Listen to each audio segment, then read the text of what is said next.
Like I say all the time, the funny thing about the old adage of you are the average of the 5 people you spend the most time with, and your habits are the average, and your wealth is the average, and you should aspire to get in that next group of 5. The funny part about that is the top guy or girl in that 5 is actually trying to sprint from you. No one ever talks about that. Like, I'm going to up my game and get in that next room. That room's trying to avoid you. So what must you do? Run faster than everybody in that room. And how do you run faster? Sometimes it's just simply being the one responsible for the dinner and paying the bill to get everybody there.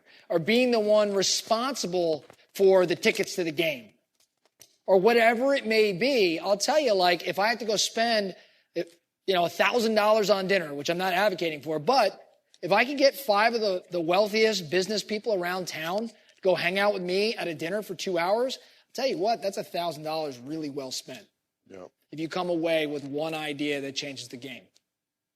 One connection. I spent a lot of time in rooms with people that were far more successful than me, but there are always 1 or 2 areas that I know more than them, and they want to learn from me as much as I want to learn from them. And just making sure they know that I have value to bring to the table, not just taking from them.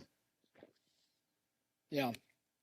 That's really good. It's really, and it's interesting too, because I think one thing we all have to be sensitive to, we've got a fair amount of extroverts in this room. We've established that.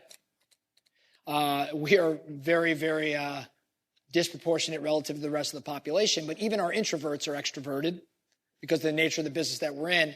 And sometimes we don't listen or ask questions, and we have a tendency to talk because we're selling.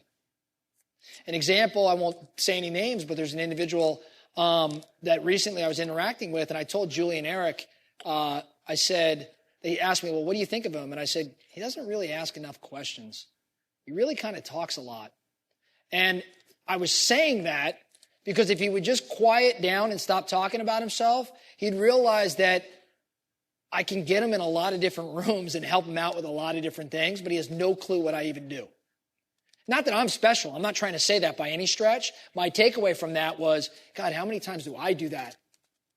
Where I feel the need to talk or explain versus if I just would have asked more questions and been quiet, opportunities may have come about. Right? Cool. Anything else on knowledge that the room must hear? All right, number 4, funny, we're talking about lack of knowledge. There's this other side of the coin that's a wealth killer, and that's actually knowing too much. And my new favorite quote as of late, someone with half your IQ has 10x your net worth because they're not smart enough to doubt themselves. So good. I revised it a little bit because it said the way it was originally written was 10x your income. But I changed it to net worth for sake of this conversation. But it doesn't matter. 10x the fill in the blank. Someone with half your IQ has 10x your income or your net worth because they're just not smart enough to doubt themselves.